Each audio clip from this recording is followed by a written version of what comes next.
Okay, class, this is POE. I'm Mr. White, and I wanted to make a video going over 313 because I'm not here today. So I wanted just to make sure that you can get some instruction from me if you needed it. Some of you probably won't, but let's start where to go to get the assignment and the stuff we're working on today. So if you look here, I'm just in Canvas. I'm going to scroll to, I prefer the modules. If you look down at the module that we're working on, it's electrical unit. And we were working on 312 last class. It was the simulated portion. I said that we were going to do the physical portion, but because I'm not here, I'm not going to have you mess with the physical elements yet. We'll just move on to 313, do the simulated version of that, then go back and complete some actual circuits with breadboards and the electrical components. So let's look at 313 series versus parallel circuits, what to do. I'm not going to go over it completely, like hold your hand through it, but I just want to show you how to basically begin the assignment and how to look at it. So I look at the canvas right here, and you can always click on this link here. It'll bring you to the Project Lead the Way version of this. I sometimes like that better. So if you look at it, I go here, I'll zoom in a little bit so you can see. And yes, we could do this physically as well, but we're actually just going to do the simulated version of this. So if you look, I'm going to click on the series versus parallel circuits. I'll click on that one and I'll make a copy of this one. This one is the Google version of it. I guess you could work with Excel too, but since we're using Google products, you might as well do that. Make a copy of this. I would recommend File, make a copy. I'll keep the POE stuff, but I'm going to change it and I'm going to add my name and maybe my block if I'm you. So I'll have White and I'll say, let's pretend like it's B1. Okay. And make a copy. All right. Now I have a copy of this that I'm going to fill in. So that's what I'm going to turn in. This is what you're going to submit to get points for the assignment. So it's definitely worth doing this part because you want to actually complete the assignment. So if I scroll down and it says we're measuring voltage, this is something we did in activity 312. We measured voltage. We actually also measured current in 312 in the simulator. We're going to look at a series circuits right now, and specifically, we're actually going to look at both series circuits and parallel circuits and kind of compare them. So it said step one. We're going to download that, which we just did. We're going to observe the circuits here and the schematics right here. There's 3 of them right here. It tells me that I'm going to build, A is going to be the amperage or amp meter where we're going to place that. The V is going to be where we're going to place the multimeter and to find voltage. So basically a voltmeter across each board, a bulb in this case. So this is a series circuit, as you can see, with 1 amp meter, 1 light bulb, and a voltage that's measuring across the light bulb. Okay. This one right here, and maybe I'll do a little highlighter. Mouse pointer.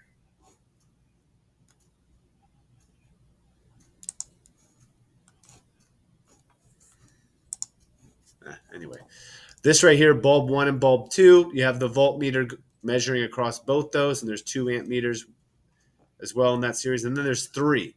Look at them. They're all in series right here, and they're just basically 3 different amp meters, 3 different voltmeters, 2 different amp meters, 2 different voltmeters, and then 1 of each in this one. So you're going to build them all. It tells you right here, model all 3 circuits. Number 3 says model all 3 circuits from figure 1 in the same Tinkercad workspace. Start the simulator in Tinkercad, collect and record the data requested on the spreadsheet. How does the spreadsheet work? It'll look like this. Right here is the spreadsheet that we just downloaded. Let me make it larger by making it bigger like this. I'll go up a little bit bigger. All right. So the grayed out areas where you don't put any information in there. The first box that you fill in is like, hey, what's the amps or current of bulb 1 in the first scenario with the 1 bulb? Same thing with bulb 2, bulb 1 in the first series circuit with just 1 bulb in it. Anyway, there's the voltage, there's the amps. Then you do 2. Notice how you have two spots. What's the current for bulb 1? What's the current for bulb 2? What's the voltage drop for bulb 1? What's the voltage drop for bulb 2? And then so on with bulbs 1, 2, 3 in the last example. Okay, that's how you fill in that one there. All right, let's go back.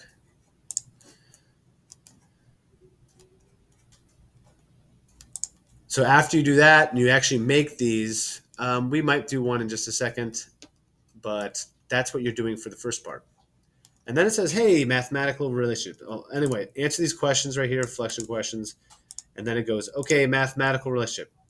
I know, hold on, pause. Where do I put the information? Where reference your data? How does the number of bulbs in the series circuit affect the current? Just add to this document down here your answers to the questions, reflection questions. Mathematical relationship for series circuit. Okay, it goes over some math over here. It says collect the experimental data for like relationships like V equals I times R, voltage equals current times resistance. That can later apply to the situations under the same conditions using the data you collected. Develop relationships for the total current and voltage in the series circuit. So what's the total current and the total voltage in the series circuit, or in this circuit right here? That's what I is. I sub T is total current. You could say, hey, individual current. So the components look like this. Through component 1, the current through component 1, the current through component 2, blah, blah, in a series circuit. Same thing with voltage, total voltage, voltage drop across each component. There you go.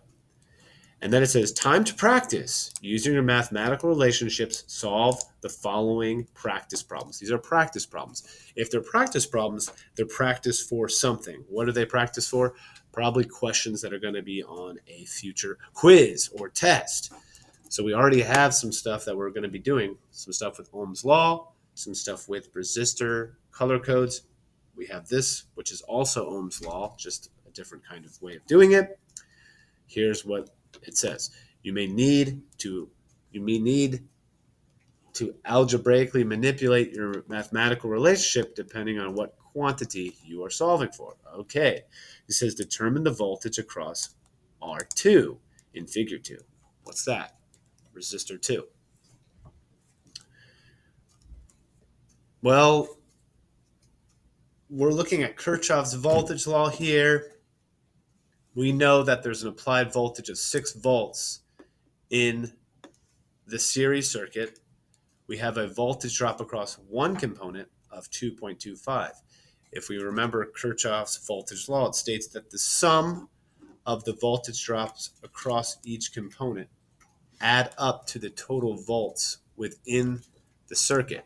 So this, algebraically, this plus R1 plus R2 should equal the total volts. So that shouldn't be that difficult of a problem to figure out R2. But that would be a very likely problem that would be on a future quiz. All right, it says in series circuit with 2 resistors connected to a 9-volt power supply in a voltage across one resistor is 4.5. What is the voltage across the resistor, across the second resistor? That's a different problem than what we have in this figure and this figure. It's just worded. So you might face a problem where you don't have an example, but it's just words. And in this case, it shouldn't be that hard. There's 2 resistors. They're hooked up in series. The applied voltage to this circuit is 9 volts. The voltage drop across one of the 2 resistors is 4.5. What's the voltage drop across the second resistor? A better problem, no, I don't want to get too far in advance, but a problem that I would like would be to show the resistance, or not resistance. No, actually, yes, sorry. 9 volts applied, the resistance for resistor 1 and the resistance for resistor 2. Then I would say, what should the voltage drop be across each one of these things? That would be kind of a better question, but it's not asking that right now. All right, then number 9 says determine the voltage across R3 in figure 3. Same kind of concept. There's just 3 there. Now, You have to show in some way that you're answering these questions. It's time to practice. 7, 8, and 9 are problems that you have to show that you can answer.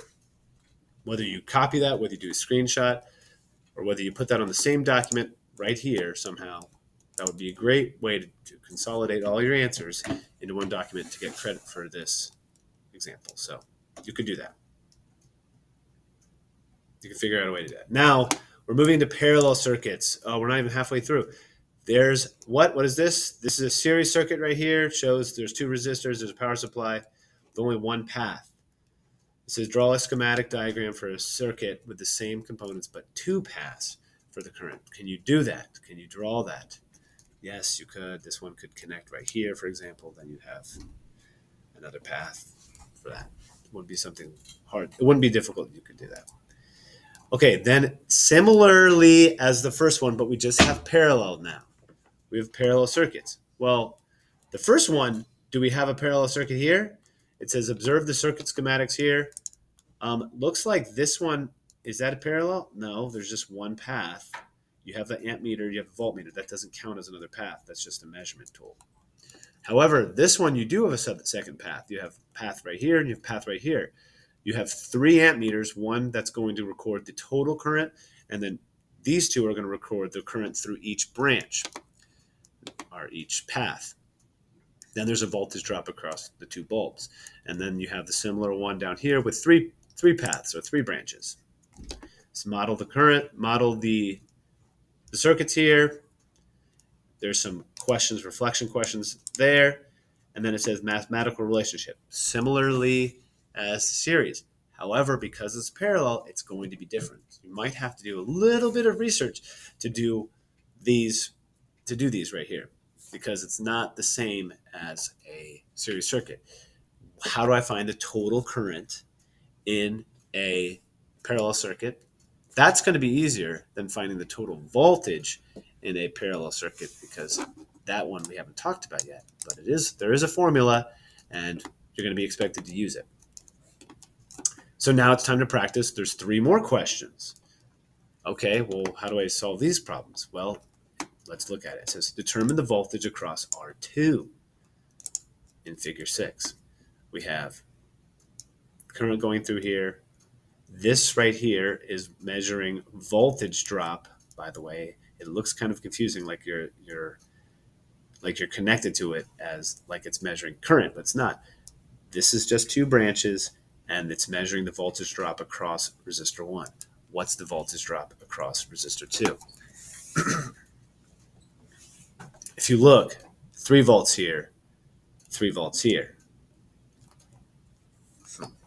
It's kind of a clue for what would be the drop across here. Again, an easy way to solve this, if you didn't want to solve it mathematically, which you should be able to, then you could say, let me just simulate this right in the simulator. Hey, I'm not stopping you. 17 says consider the parallel circuit. No graphic again. Consider the parallel circuit with 2 resistors connected to a 6-volt power supply with a total current draw of 4 milliamps. If the current through one resistor is 1.5 milliamps, determine the current through the second resistor. This is not Ohm's law, sorry. This is Kirchhoff. Well, I guess it's Ohm's law, but in a different way. But it's Kirchhoff's current law. What does Kirchhoff's current law state? It says that the current through each path, the sum of that current through each path, is equal to the total current in the circuit. So again, the summative between all the paths is equal to the total current running through a parallel circuit. So that could be determined there. If there's only 2 paths, one of the paths is 1.5 milliamps. The total current in the system is this. What's the current running through the other path? Kind of gives an example there right here of something like that. What is it doing? It says determine the current draw through R3. Notice how they're going to have different current draws because they have different resistors. So if I say, oh, here's the current draw through R1, here's the current draw through R2, what's the current draw through R3. Well, how do we know this? Well, we only know that we're going to be able to figure that out because this is the total current in the circuit right here, 10.5. We have 3 over here. We have 1.5 over here. What's the voltage drop? Not voltage drop, sorry. What's the current through R3? Could I set it up? Sure. Could I do it mathematically? Yes. So those questions, can you answer them? And then it goes, okay, we have other questions here, or not other questions, but other tasks to do here. Construct a series circuit, show that you're doing this stuff, maybe take screenshots of that, and move on. Now, if you don't get to this, that's fine. If you got the other stuff, that's okay. You don't have to submit this, but I want you working on it, and it'd be great to achieve number 20, getting down to, or sorry, number 18. That'd be a good stop. Anyway, take care. Hope this makes a little bit of clarity to it, and not the other way around. All right.